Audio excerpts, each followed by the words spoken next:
Love you. ఈ ప్రేమల్ని నేను నమ్మను. ఈ జనరేషన్ ప్రేమల్ని అస్సలు నమ్మను.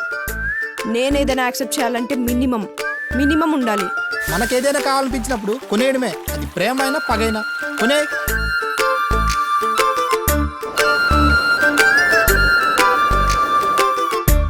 రెండేళ్ల లవ్రా ఇక్కడ. మేము ఒక్క పూట ట్రై చేయడం ఎక్కువ, నీలా నెలల తరబడి ట్రై చేయడం మా పని పట్టలేవా? మగాడు ఎన్నిసార్లు ట్రై చేసినా అవకాశం ఇవ్వని ఆడది, అవకాశం ఇచ్చిన ఆడదాన్ని సాటిస్ఫై చేయ మగాడు సుఖపడ్డట్టు చరిత్రలో లేదు.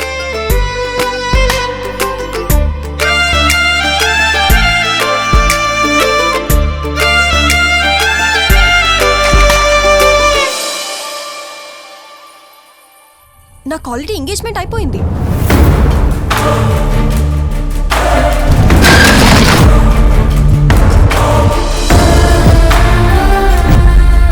అడ్వాన్స్ హ్యాపీ బర్త్డే బంగారం.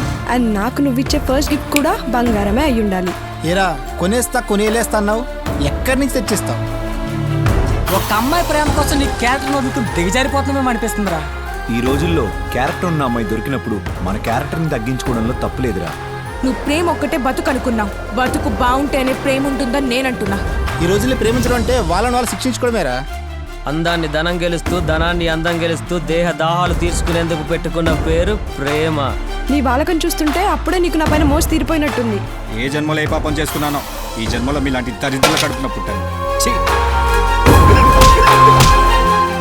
చచ్చిపోవాలనిపిస్తుంది భార్గవ్. పెళ్లి చేసేదాకా ఆగలేకపోతున్నావా పాపిష్టపుదానా? పడుకోవడానికి మాత్రమే పుట్టి ప్రేమల్ని గెలిపించుకోవడం కోసం ప్రాణాలు పోయేటట్టు యుద్ధాలు ఎందుకు చేస్తారమ్మా?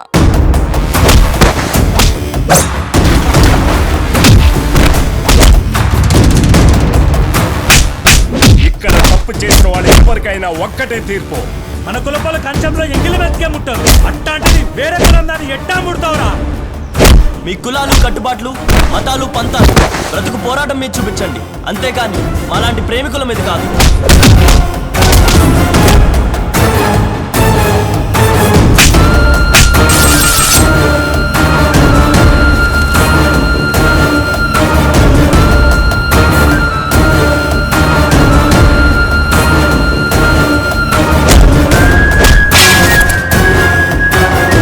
బతుకున్నాక నట్టింట్లో కూర్చోబెట్టి కంచంలో అన్నం పెడతారు, చచ్చాక వాకిట్లో కుండ పెంకెట్టి మొదటి ముద్ద అంటూ 4 మెతులు పడేస్తారు.